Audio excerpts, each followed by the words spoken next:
Hello, friends. This is Toby Younis of the World Sand Project. As you can see, I am Sand's partner today.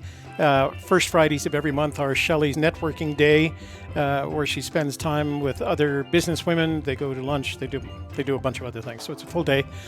So you won't see Shelley today either on this program. There will be no softer side, and she won't be with me tonight on Gypsy's Kiss. But I hope you enjoy the show anyway. We have a beautiful sample from the South Beach Park at Fort Pierce in Florida. And it's north of where my daughter lives in Boca Raton, but it's a very good-looking sample. Got a lot of variety, and I think you'll enjoy it. We'll come back to it in just a minute. Thanks for joining me today.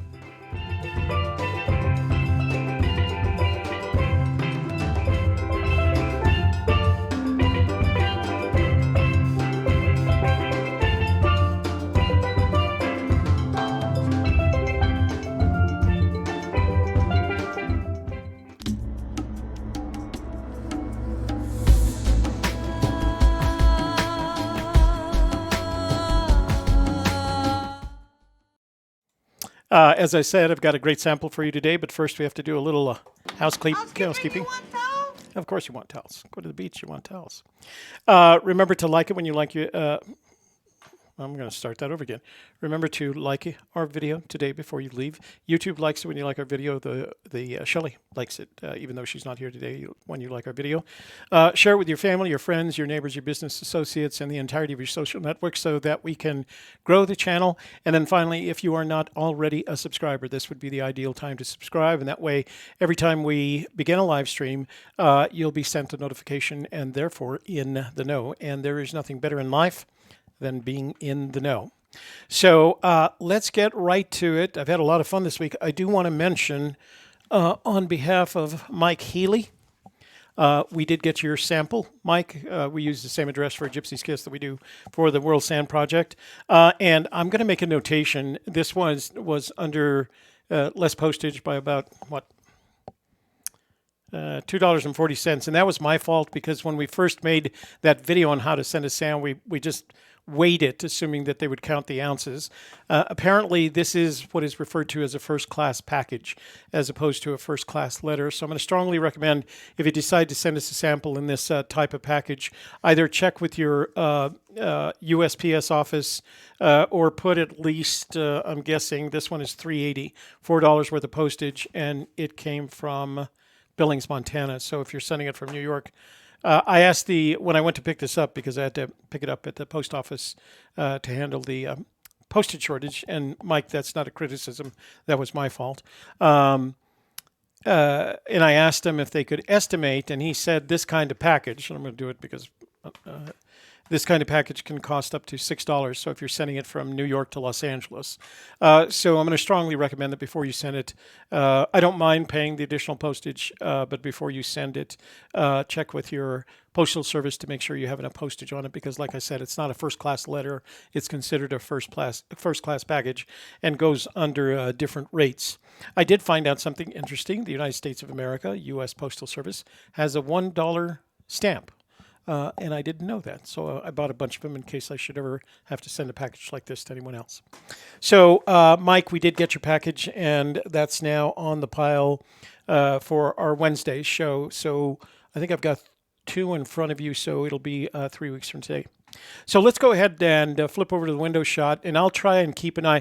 Make sure that if you have a question for me without Shelley, Shelley's always watching the room for questions. Make sure if you have a question for me, make sure you precede your question with @ World Sand Project. So it'll highlight it for me and I can pick it up then, okay? If you don't have a question, if it's not a question, don't highlight it, because then that just wastes time for everyone.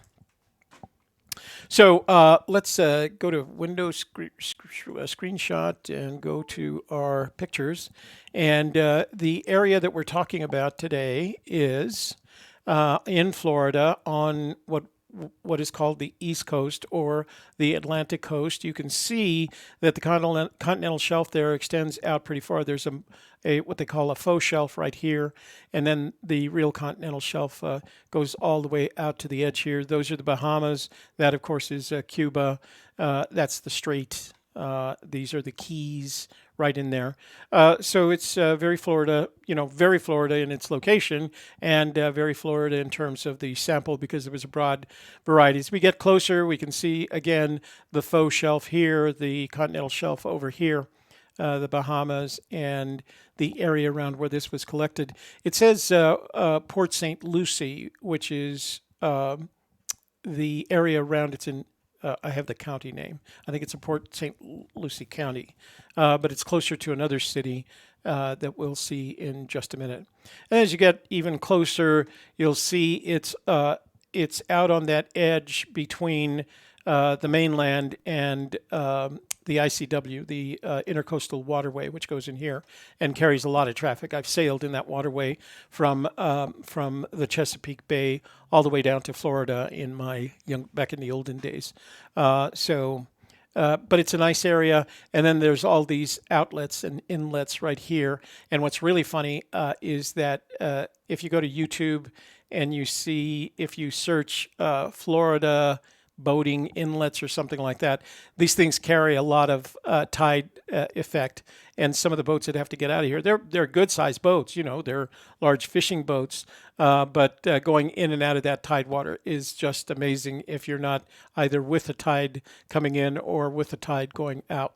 But it's very interesting to watch. Let's flip over to the map for just a second. And this is the real-time map. And that, again, is the area. We're going to zoom in just a little bit here.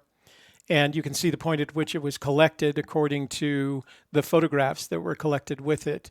But as I said, the area is near, on the, although there are towns on the outside of the island, and they are effectively islands. Again, that's the Intercoastal Waterway. Let me show you. Let me give you some. So that's mainland Florida right there.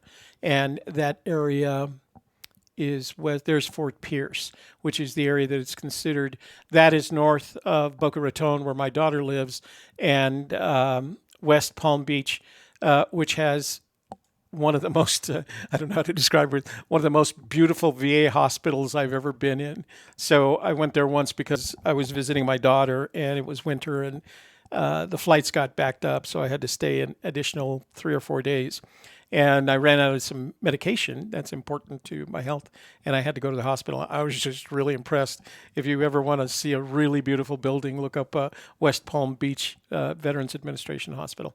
So as we zoom in, very traditional in its structure, to the outer beach, the thing that's out on the keyways. And there's A1A, which is the road that you drive in Florida if you're not on the interstate. I-95, which goes all the way down to Miami. A1A is kind of their beach road. So that's how you stay along the beaches. As usual in Florida, you'll see all these very nice parking areas where you can park and get out to the beach very easily. I did pull up, I'm going to go to 3D here. And I did pull up the little yellow guy. And what was interesting about this is I didn't find any dots, meaning somebody had themselves shot a 3D image of it, but this line here represents a track, the Street View track that Google itself prepares, and so they actually had one of their vehicles out there on the beach, which in a lot of locations in Florida is legal. So it was a very good shot. So I'm going to go up here, and you'll see a pretty average-looking Florida beach without a lot of traffic. What I think is interesting is when you pick up when that Street View line is in the water, the little yellow person turns into either a mermaid or a merman, depending on it. So let's take a look at it real quick and see what it looks like in 3D. And beautiful bluish green waters of Florida that looks like an early morning, late morning maybe, with the sun up in the sky. Nice beaches, nice clean beaches, warmth all around. You can see the high tide line here, generally speaking, but that changes during the season. I believe this is one of the beaches that they haven't had to replenish, that it's natural. But I was talking to someone who's familiar with the area, and they said that the beach is the distance between the high water mark here and this area here is shortening, so they'll have to get and it's a combination of two things: the rising waters and the fact that that the tides will pull some of that beach off of it. When you look up close at this, and I've been there with my daughter and granddaughter, a lot of those little white things that you see are actually just small shells. You can pick them up by the handful. In the collection, in the sample that they sent me, there were no shells, but there was a lot of interesting and different objects in it. And I actually, let me go back to the photos themselves. We're going to move back here. So that's the the sand that made it through both screens, the 2mm and the 1mm screen. Now, sand technically are objects between 0.065 millimeters and 2.00 millimeters. This made it all through both of those screens, right? I put it through both screens. And one is 2 millimeters, one is 1 millimeter. But there were other objects that didn't make it either. These didn't make it through the 2mm screen. These made it through the 2mm screen, but not the 1mm. And then these made it through the 1mm screen. I'm going to show you all of them because there are real big differences between them. The bigger they are, of course, what you'll see is more biogenics, more things that were made by human beings, I'm sorry, not human beings, organic creatures as they create their shells. This is what I'm going to put under the polarizing microscope. So I'd like as thin a layer as I can. These have multiple layers except for this one. We'll see all three of these under the stereo microscope, except we won't move these over to the polarizing microscope. We'll only see this under the polarizing microscope. See what kind of color. Very little magnetic effect as I drug it through the sand. That's actually a brush hair there, but you can see only one little tiny object stuck to the magnet. So not a lot of magnetite or iron ores in the sample, but it's a nice sample that consists of, there's quartz there, and then there's rocks, which are, combinations of minerals, and then there's all these biogenics, all of these things that have the really shiny to them, were at one time or the other holding an organism of some kind. So that's why they're called biogenics. I didn't in this sample see any foraminifera. But I was looking at some of the other ones that are here, and there might be a couple that we can point out. So, and that's as close, that one right there, and that one right there, close as we get to forams. But I don't see as many holes. Technically, forams usually have a lot more smaller holes in it. But as you can see, as we get closer to the sample, you see a whole bunch of calcium carbonate objects, fewer and fewer rocks, and very little quartz. The smaller in the sample you get. That's even closer. Now here in this particular section of the sample, there was some quartz, a substantial amount of quartz, but you also see the rocks over here and the calcium carbonates that were created by the creatures.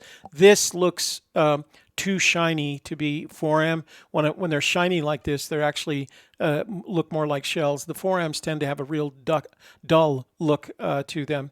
This is probably quartz with a little bit of iron oxide in it, so to give it the coloration.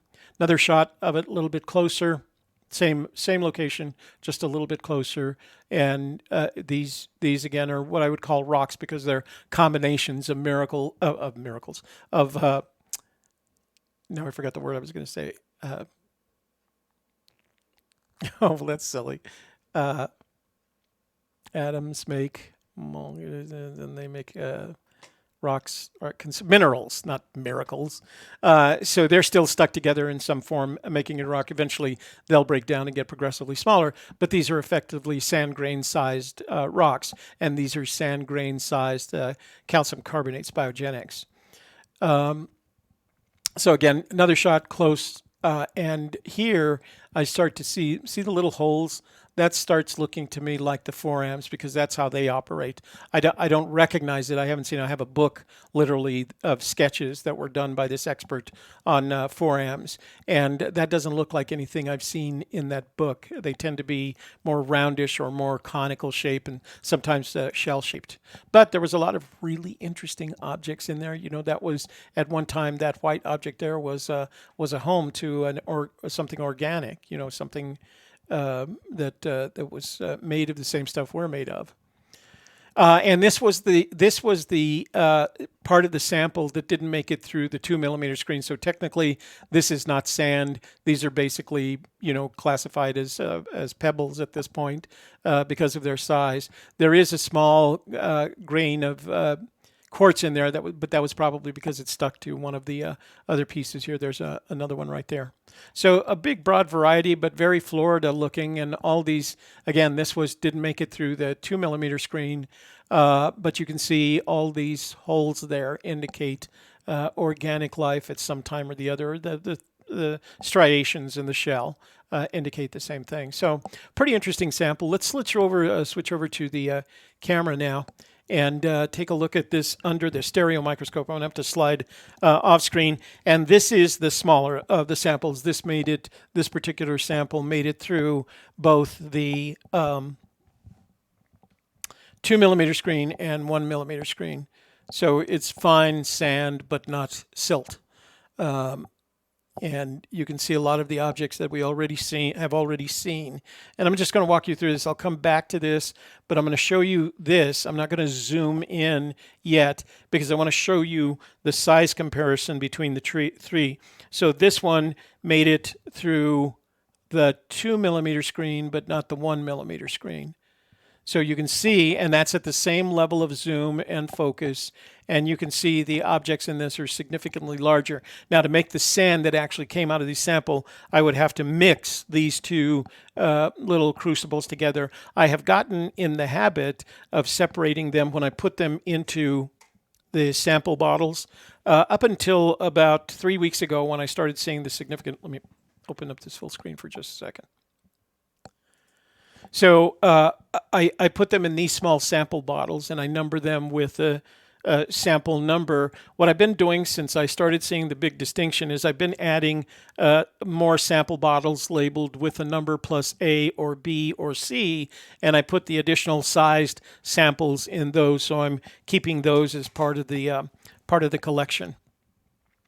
So this is the one that made it through the 2 mm screen but didn't make it through the 1 mm screen.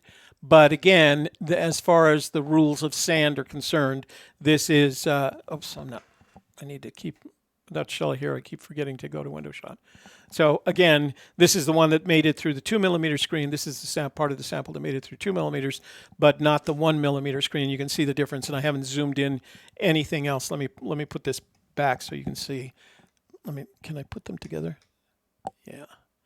So you can see the difference there in size between the 2 mm screen, which is sand technically, and the 1 mm screen, which is smaller than sand, but not as small as clay, which is next smallest. And then these didn't make it through the 2 mm screen, but there were some interesting little characters in here.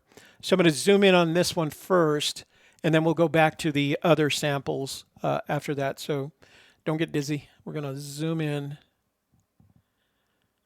And you actually can't zoom in too far on this because these objects are so big in comparison to what the stereo microscope expects, that it just takes in part of an object. So here is one of those calciums that again was formed by an organism at some point, dropped off or shed off, and then it just became the nature of sand.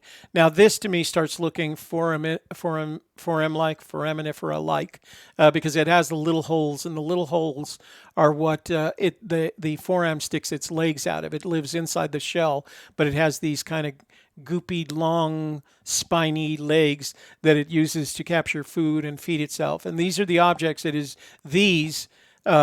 end up on the seafloor after they leave them for either because of they don't have long lives. So after they leave them, they fall to the seafloor, and they've been doing that for 200 million years. So it's these shells, these tiny shells that scientists use because the way they build their shells using hydrogen and oxygen, and they use two different kinds of oxygen, because of the way they build these cells, scientists use them to calculate the temperature and oxygen levels of the Earth back to 200 million years. And that's why foraminifera are so important to scientists. But for the most part, these larger objects are effectively calcium carbonate that were generated, as part of an organic creature making their house, as is this one. So I don't know where the organics get their color from. Now, traditionally, when it's orange or yellow or brown like this, it comes from iron, but I don't know why an organic creature would create a shell that has some iron in it unless they just wanted to be tough guys. There were small pieces, as you can see right here, very tiny sand-sized pieces of quartz in the bigger sample, and that's just because for whatever reason they stick together and they ended up stuck together in the sample. So let's go back to the number 2 size, which did make it through the number 10 mesh and is, as far as the rules are concerned, sand. And I'm going to zoom out just a little bit here so that we can see the variety of things in here. So there's the calcium carbonates produced by an organic structure and an organic creature. And you could tell just because of things like the striations that you see, it's made like a miniature shell for all intents and purposes. And if you saw, I think it was last Wednesdays, we actually could see what were effectively miniature conch shells in the sample. But that's right there is a rock. Rocks from that came out of the and they have a mafic look to them. So my guess is they're the result of some sort of volcanic activity when they're that dark. But they're more than conglomerates. They're small pieces of material stuck together with a natural cement that keeps them together as rocks. So there are rocks in this sample. There are calcium carbonates that were produced by organics. And there are, of course, I think there's one right there. So let me move over just a bit. And then there's the more traditional quartz, in this case a quartzite, because it doesn't have the translucence that quartz does. So very varied sample, but very much like the samples that we've seen from Florida in the past. If I remember correctly, if it's a rock like that one, so I think that's what we saw earlier, if it's a rock like that, or it's the pure granite, it comes from the Appalachian Mountains, the southern Appalachians mountain runoffs. So that's where they come from, because Florida is mostly limestone itself, so it comes from someplace else. And the mountain runoff goes into the ocean, and then the currents bring them down to locations along the coast all the way to and including Florida. So pretty normal a sample for Florida in the sense of the mixture. I'd say we see in this sample a lot more calcium carbonates. There's your 4am right there. That's a 4am right there. You can tell by the kind of balanced look. They grow their shells in a very organized manner, so they're generally rounded or spherical in shape, and then there's holes, and their arms stick out of those little holes. I guess they're not called arms. There's probably a name for them that I don't remember. If you're interested in learning more about foraminifera, there is a playlist on our channel on forams, because it's one of those things that as I learned more and more about sand, I realized that forams play a role.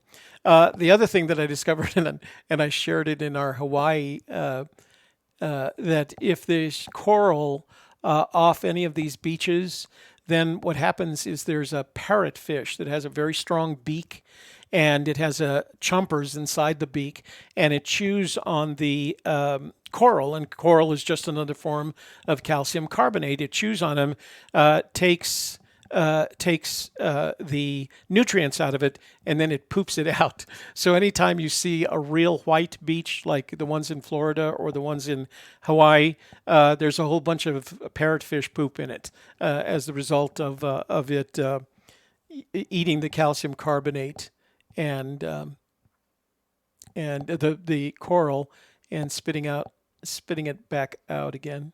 So there's a nice, contrast, and I'll try and zoom in. So there's a nice contrast between something that's obviously a smoothed rock and something that's obviously calcium carbonate, although it's got a bit of translucence to it. So let me go to the smallest version of this sample for you. And this is zoomed in pretty far. Let me see. Is that zoomed all the way in? Yeah. So let's get it in focus and see. So this is the sample that made it through the 2 millimeter mesh as well as the 1 millimeter mesh. And nice variety of this one. You can start seeing the quartzes, the rocks. So over to this side, we've got the quartz. This to me doesn't look like shell. It looks more like a rock. And then there's the at the side there. Let me see if I can find one that has all three. Because now we're zooming in. There we go. Okay. So let me focus on each. So that's rock. That's quartz right there. And then right above it is the calcium carbonate. So we see, all different objects, 3 different types of object in one little zoomed in sample there. And when you get the calcium carbonates, not only are they polished because they do have, are tumbling over this other sands, there's some that come in with real interesting shapes, some shaped like bones, and there's just a lot of interesting things happening there. And you kind of wonder what kind of study. I'm sure if I was a marine biologist, I could tell you, well, I don't want to say if, I'm sure a marine biologist could actually tell us where some of these objects, what organisms produced some of these objects that, that are shaped the way they are. But, just as many rocks.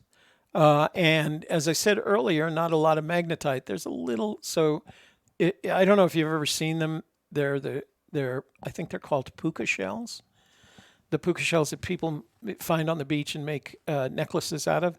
Well, when I flipped it over, and I can't tell you how much trouble I did. I didn't want to. This was actually the pretty side. That's actually a miniature, a sand grain sized puka shell in a beautiful yellow color. So it's just amazing what you can find in these samples if you take the time to look hard enough.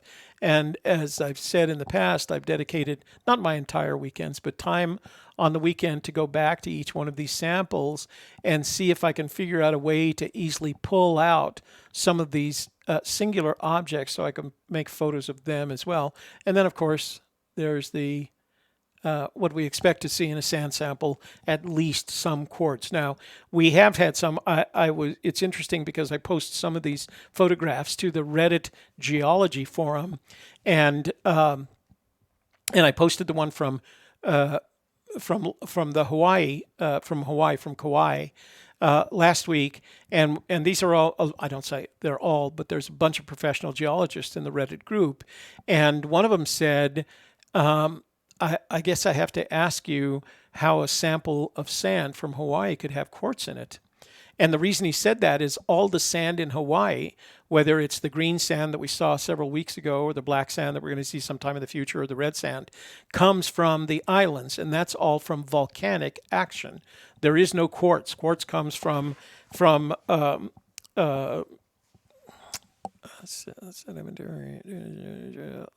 I hate it when my memory fails me like this. But quartz comes from the mountains, right, that were created as a result of tectonic action. There is none of that. All the islands were created as a result of volcanic action, but there was quartz in that sample, and I had to go research it, and it turns out there's 2 possibilities. One possibility, and as we showed you in that sample that we took, one possibility was that it came up from the glass beach that was around the side of the island, like at about 6 o'clock. On the island, there's a glass beach there. So it came out, and over time, that some of that glass ended up on the beach at Kalapaki, and had been reduced to too much solar size. The glass beach that's further south is in an industrial area, and you can't even walk on it because it was dumped years and years ago. And you look at the sizes of the glass on that beach. There are you know, they're like broken glass size. They are, some of them are smooth, but they don't even let you walk on the beach. So that was one of the possibilities. The second possibility, as I did my research, was that when it comes to a lot of these beaches in Hawaii, that they want a more natural look. And I noticed that this beach was right in front of a Marriott property. So I suggested to the person that option two was that it had been replenished, and it had been replenished from sand from someplace else. And he wrote back and he said, you know what? I think it's number two. Several years ago, one of my students was going to Hawaii, or a couple of my students were going to Hawaii, and I said collect sand, and they did. And when they brought it back, there was quartz in it. And I questioned, did you really collect this in sand? And they said, yeah, right in front of our hotel, right in front of the beach hotel. And that's when it struck him that some of these beaches in Hawaii are being replenished. And in the replenishment, they're getting it from locations that have quartz, and that's why you find quartz sand in Hawaii. So if you're ever told that you're being presented a sample from Hawaii, ask them if there's any quartz in it, because that means it's a replenished beach. But this image in particular is actually quartz that likely arose in the Appalachian Mountains, because the Appalachians are old enough and the rivers are well developed enough, so that would be washed all the way into the Atlantic Ocean and then carried by the currents down south towards Florida and other beaches for that matter. So, and we've seen them in the samples that my daughter, who lives in Boca Raton, has provided to us. So, but those shiny objects, you can pretty much tell the difference between the organics and the rocks, because the rocks don't have that same shininess. There's a good example there on the blue on the left corner next to, well, let me bring it into focus so you can see the difference. So there's two of these objects, sand grain size objects. See, that's got a little shine to it.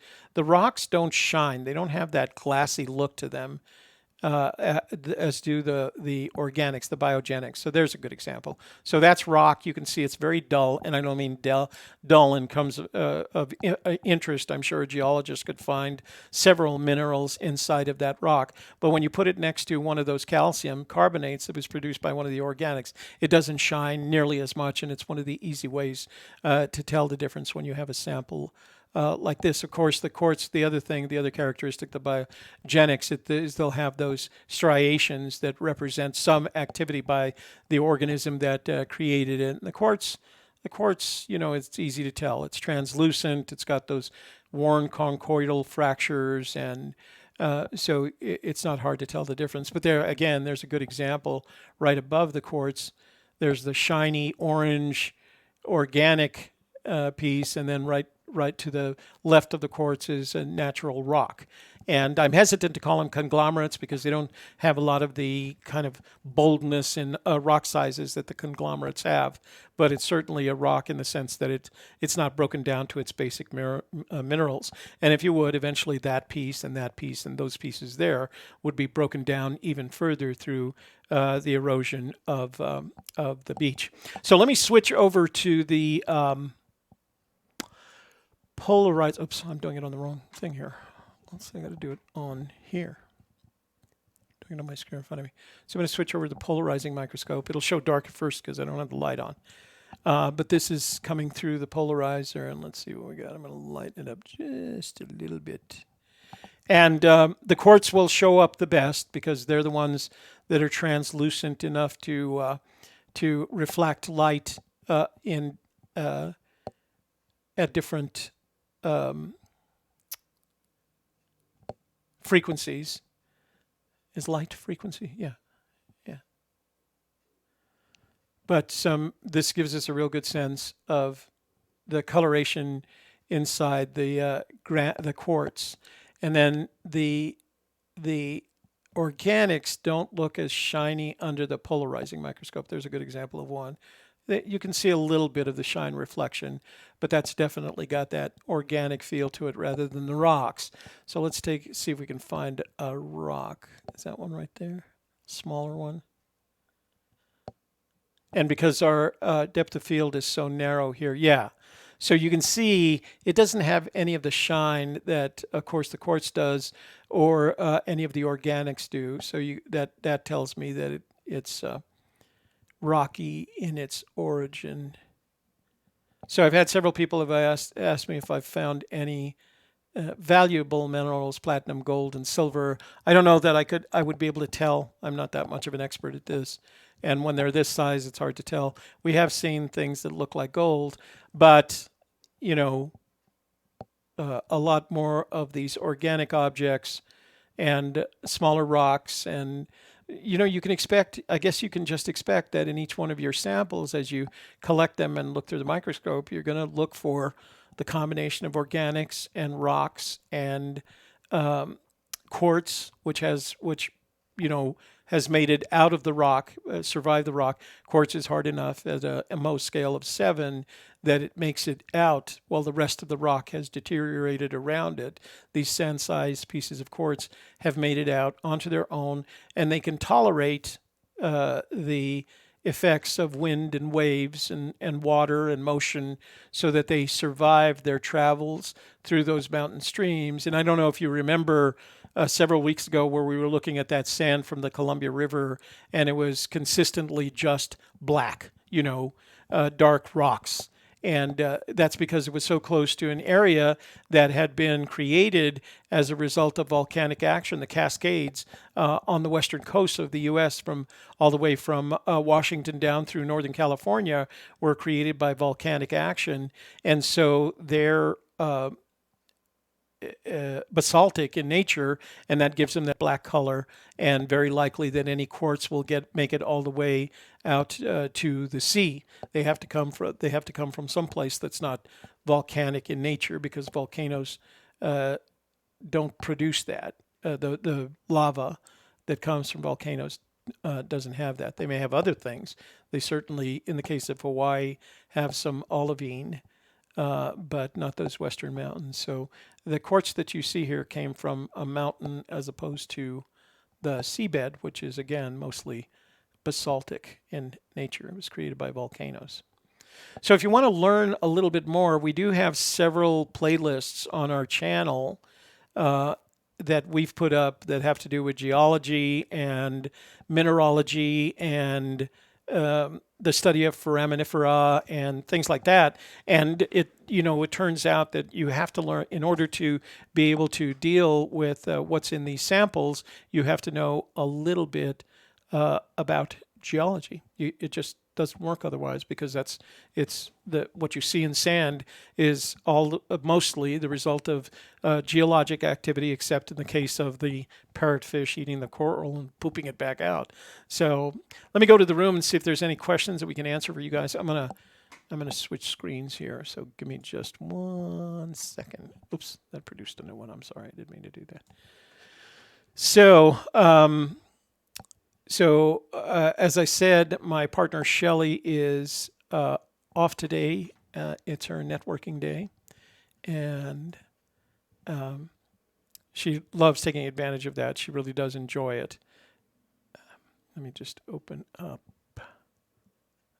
that right there. So she's had a good day, and I miss her when she's not here, because she's usually keeping an eye on the room and whether or not I'm making mistakes, or whether or not I'm trying to show you something when I'm showing you a window shot and you can't see me. So Mike Healy, who sent us that one package, indicates to us that he's included some sapphires in that package. So maybe we can take a look at those sapphires under the microscope.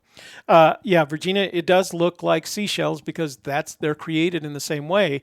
The organisms that create those seashells create them all in the exact same way, by taking calcium and carbon out of the water, calcium carbonate, and using it to create that shell. And then when they vacate one, because it's not big enough or whatever reason, they go to a larger one. So we've seen miniature conch shells, we've seen miniature clam shells, et cetera, as these organisms grew out of them and went to progressively bigger shells. So, but they all start small. They're not single-celled organisms, but as the foraminifera are. The foraminifera are amazing because they're single-celled organisms with all this native intellect. And the native intellect, it's what gives them the ability to do the things that they do. And I strongly recommend, like I said, there's a couple of videos in a playlist on foraminifera on our channel that you can actually, let me share that with you right here. So I'm going to go to, hang on, then let me switch over to full frame. I mean, window shot for just a sec. So this is World Sand Project. Make sure if you're not a subscriber, please subscribe. And these are our playlists. And we have a playlist on rocks and minerals. We have a playlist on fracking and fracking sand, because when we did the fracking sand project, I wanted to learn more about it. And again, I wanted to remain neutral. I didn't want it to be a political thing. You can make it, and there's people that have made it a political thing. For me, this was about the sand. And then I did one at Papacolia Beach. It has a playlist because it was just an interesting beach. That's the one with the green sand. And here's the playlist on foraminifera. And as you can see, it's got a lot of short videos. The best one, let me see, there was kind of a documentary style one. I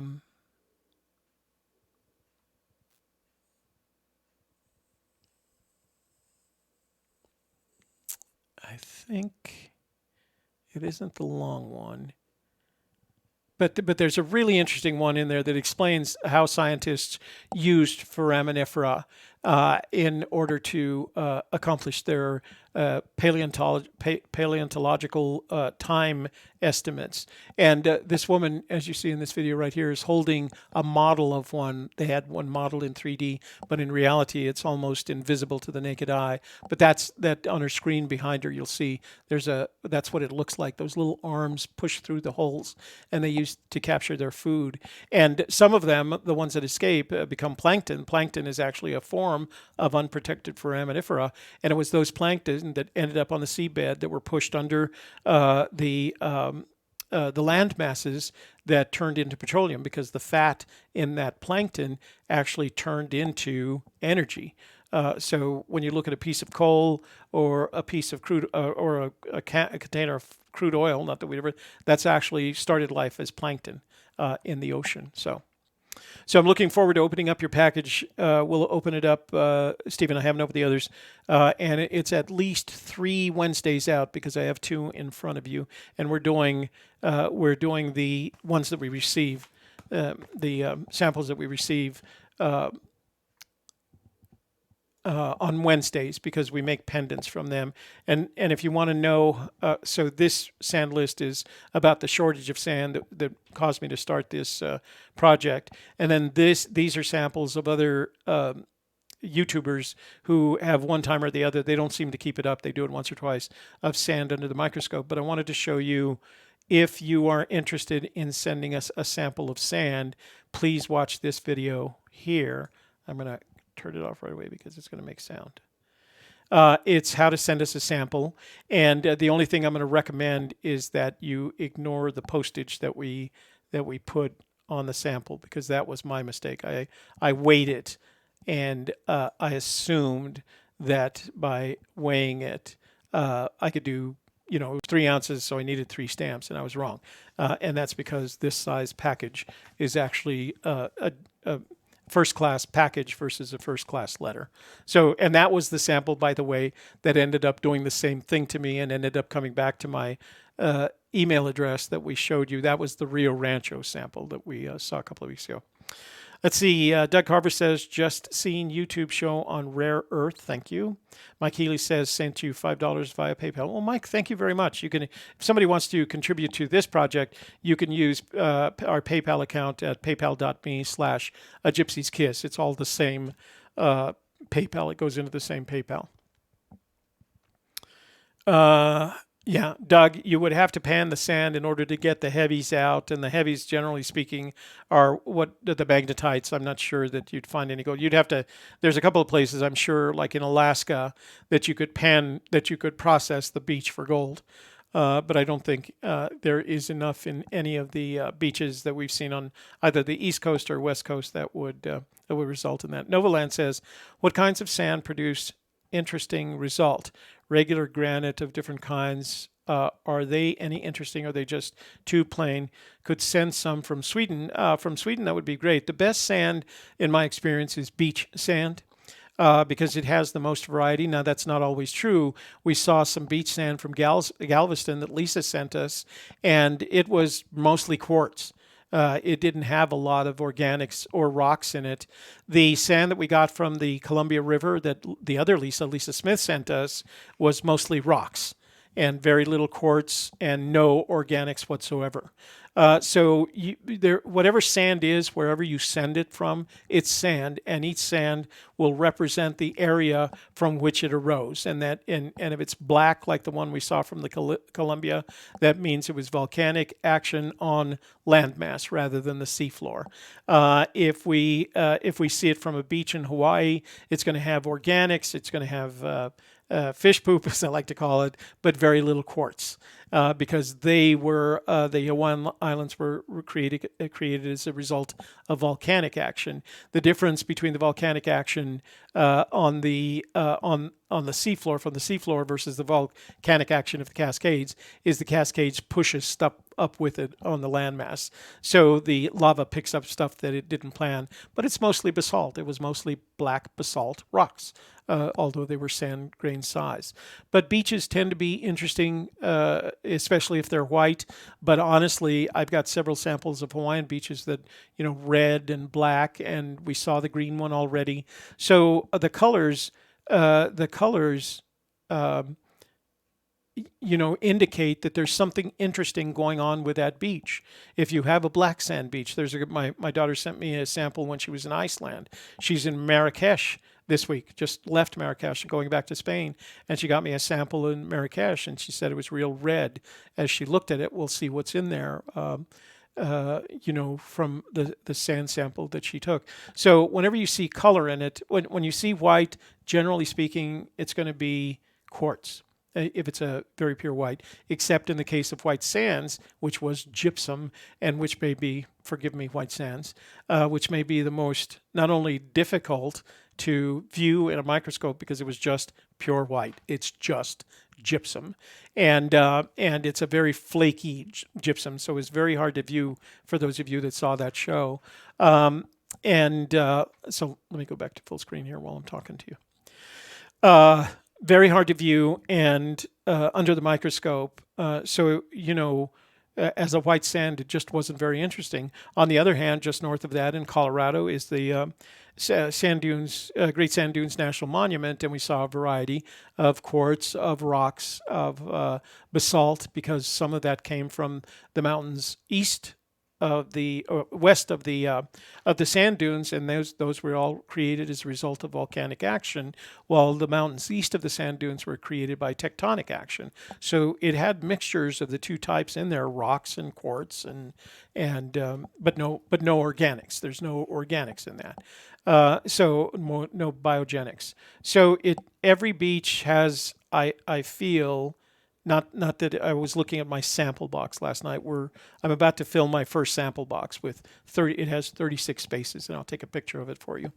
But every beach is unique, and it's unique because it's the result of geologic activity that took place either nearby on the land or nearby on the seafloor. And so that's what makes this interesting, because I had no idea when I undertook this project. I had no idea. I thought, to me, all sand looked the same, and white ones look like sugar, and black ones look like pepper. I mean, that's literally the perspective I've had of it. And what I've discovered as I've gone through each of these samples is that everyone is unique. The balance between rocks and quartz and colors of quartz and organics, the biogenics, is different in every one of them. The ones that come from landmass, like the Columbia River, tend not to have any organics. The one that comes from the ocean tend to have some organics, and in some cases, it seems to me, the ones that we've seen from Florida have always had a lot more organic material than quartz or rocks. So it just depends on the beach, and so every beach, as you will be surprised, I think that's what makes it neat when somebody sends me a sample from their location, the 3 that we have. What's interesting to me is they're going to be as surprised as I am as to what that beach looks like under a microscope. So that's what makes this project so much fun. Let's see. So Novaland, we would look forward to receiving a sample of sand from Sweden. Please make sure that you get enough postage to get through not only your postal system, but ours. Let's see. How do you go from military intel? That's a good question. Thank you, Alan. So my degree is a Bachelor of Fine Arts in photography that ended up in photojournalism. So I ended up as a photojournalist. But I didn't graduate. I left in the middle of my senior year to join the military, and they decided to put me in the Army Security Agency after testing. And that's how I got into the intelligence side of the military. Then I went to work for the NSA, and I was working as an intelligence analyst for the NSA for 5 years.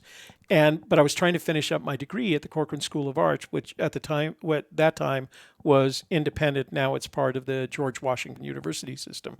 So I was just trying to finish up my degree in photography. So I had a degree. And one day, a gentleman from upstairs, I was at Fort George G. Meade, the NSA offices at George G. Meade, came down and said, do you take pictures? Because I had a bunch of photographs on my cubicle walls. And I said, yes. And he said, well, could you take some for us? And I said, yes. And I thought it was like run upstairs and take a photograph of one of the executives, a portrait or something like that. And I said, I don't have my equipment with me. And he said, oh, you won't need it.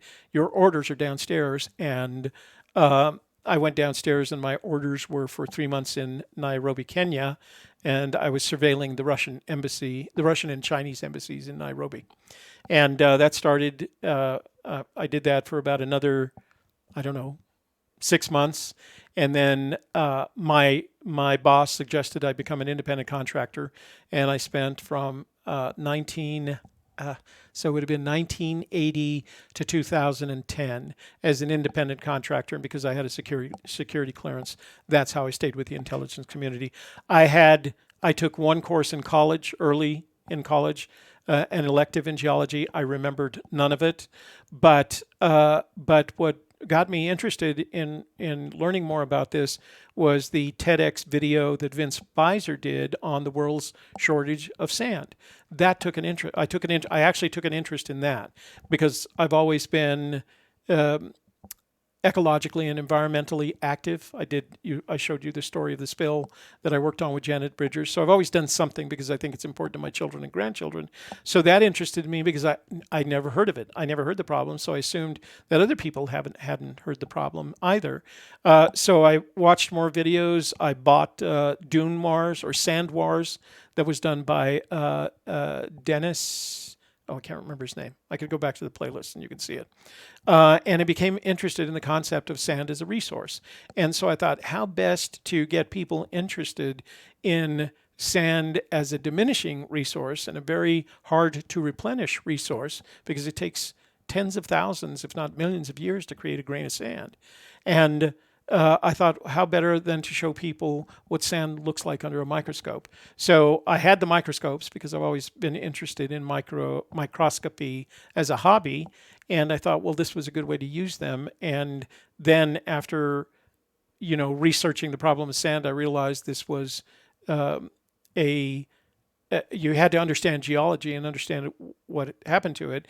And I'm too old and too far away from UNM to take a course. So I went online and I found 3 online courses. I finished 2 of them already, and I'm working on the 3rd. And that's where all the geology experience is coming from. So I had, up until about, 4 months ago, I had no interest in geology. And then 3 months ago, I had an interest in sand as a natural resource. And then I realized that I had to learn about geology in order to understand sand. So I still have a great deal more to learn about geology, but I don't think of myself as nowhere near an expert. And I don't expect to be. I expect to be an expert in making live streaming YouTube videos. So that's what I'm an expert in. And this is just a hobby and a personal interest and a way to contribute to saving the planet, protecting the planet for my children and my grandchildren. Okay? So let's see. Abiogenesis. Yeah, Tony Rusi says, Google abiogenesis. Lots of gypsum floating in the Firehole River. Yeah. Okay, guys, thanks for joining me today. I hope you missed the Sand Genie, the pretty little Sand Genie. What does she call herself? The magical Sand Genie. As much as I did, but she needs this day because we're also building another business that has nothing to do with YouTube, and she likes the networking component of that.